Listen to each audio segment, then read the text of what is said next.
हाय, मी तेजू. आजपासून mini blog upload करत आहे इंस्टावरती. जर तुम्हाला आवडेल असेल तर लाईक शेअर करा आणि जर आवडत नसेल तरी पण कमेंटमध्ये सांगू शकता. आज खूप वेळा विचार केला होता की कधीपासून म्हणजे अपलोड करू. आज गणपती बाप्पा येणार होते, त्या निमित्ताने अपलोड केला होता. आज आमच्या घरी म्हणजे पुरणपोळी गणपती बाप्पामुळे पुरणपोळींचा नैवेद्य होतो, त्याच्यामुळे पुरणपोळी चालूच होती. आणि हो, कोणी सातारकडचे असेल तर आमटीला बघून तर कमेंट करू शकता, कारण सातारकडची आमटी ही अशी लाल भडक तरीवाली असते. कारण आम्ही घाटी मसाला यूज करतो त्याच्यामुळे. आणि ऑफकोर्स थोडा वेळ स्वयंपाक झाला होता, थोडा राहिला होता. आता गणपती बाप्पा थोड्या वेळात येतीलच. माझा भाऊ आणायला गेला होता. ऑफकोर्स गणपती बाप्पा आलेले आहेत. म्हणजे आगमन झालेलं आहे आमच्या घरात. आणि आमचं घर खूप छोटं आहे, चाळीमध्ये राहतो आम्ही.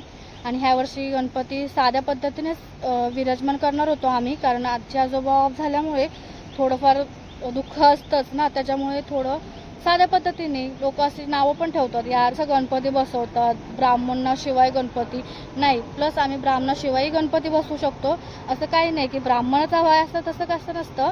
पण ठीक आहे. माझ्या आत्या गणपती बाप्पाचं मुखदर्शन करत आहे. वाव, किती सुंदर आहे हा गणपती बाप्पा. बघा, गणपती बाप्पाकडे बघितलं ना तरी खूप प्रसन्न वाटतं. आणि बघा, माझी भाची दरवांचा हार करत आहे, माझा भाऊ मस्ती करत आहे. आणि अशीच चालली आहे तयारी आमच्या घरी. माझ्या भावाचे मित्र आले आणि गणपती बाप्पाचं आसनावरती ठेवण्याचं काम चालू आहे गणपती बाप्पाला. पण आम्ही असंच घरच्या घरी गणपती बसवतो. कोणी नावं ठेवू शकता. कोण असं बोलतं की बाबा नाही, असं नाही बसवत, ब्राह्मणाशिवाय नाही बसवत. पण आम्ही आज 24 वर्ष झाली गणपती आम्ही असंच बसवतो, कारण तो माझ्या भावाच्या नवसाचा आहे त्याच्यामुळे. आणि बघा, थोडंफार पानांचे विडे वगैरे त्याचं काम चालू होतं, थोडंफार राहिलेली तयारी.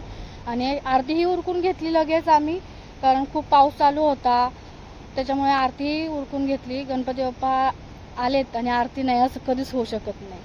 आणि हो, सगळं काम उरकून मी निवांत बसले 5 मिनटं. खूप थकले होते सकाळपासून काम करून. आणि चालूच असतं, गणपती बाप्पा येणार होते म्हणून थोडंफार इकडे तिकडे काम सुरूच असतं. आणि त्याच्यामध्ये हा पाऊस आणि ही गरमी, मुंबईला खूप गरम होतं. आणि हो, सगळं जेवायला पण बसले लगेच.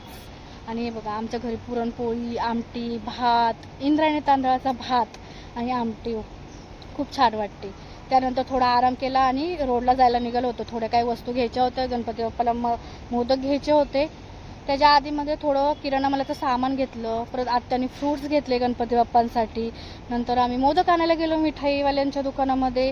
तिथे बघितलं खूप सारे व्हरायटी होत्या, काय घेऊन काय नको असं झालं होतं. नंतर आम्ही पाणीपुरी पण जाणार होतो आणायला, त्याच्या आधी फक्त मोदक घेतले.